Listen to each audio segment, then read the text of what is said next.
as I cough.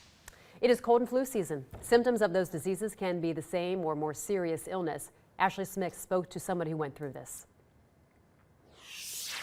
It's a disease that affects 2 out of every 100,000 people. At St. Elizabeth Healthcare, so far this year, they've treated a dozen people with endocarditis.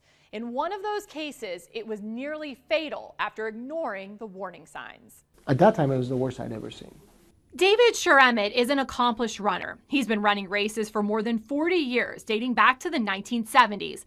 I really caught the running bug at that time and have been running pretty much continuously since 1977. He estimates he's logged more than 100,000 miles on the road. So when he started to feel sick earlier this year, he figured he had a cold or the flu. I figured, okay, I have a cold sore, I have a fever, I have joint pain, muscle soreness, I have the flu. So I did what most runners do, which is try to sleep it off and hydrate. Sheremmet says he would feel fine while running, but then he would experience tightness in his chest after the run. Then came a fever and muscle soreness. After a few weeks, his symptoms would not go away.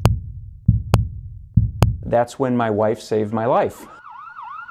She insisted that we go to the emergency room. After a short amount of time in the emergency room, Sheremmet was transported by ambulance to St. Elizabeth Heart and Vascular Institute in Edgewood. I had everything, including the kitchen sink. So, unfortunately. He was diagnosed with endocarditis, a small stroke, a heart attack, septic shock, and AFib. His doctor said he would need a heart valve replacement fast. You're very ill, and you're going to have a pretty risky operation, but without it, there's not a few more days. There wasn't. And he said, let's go. I got to go back to running. After spending a few weeks in the hospital and going through a 6-week cardio rehab program, Sheremmet is back to running.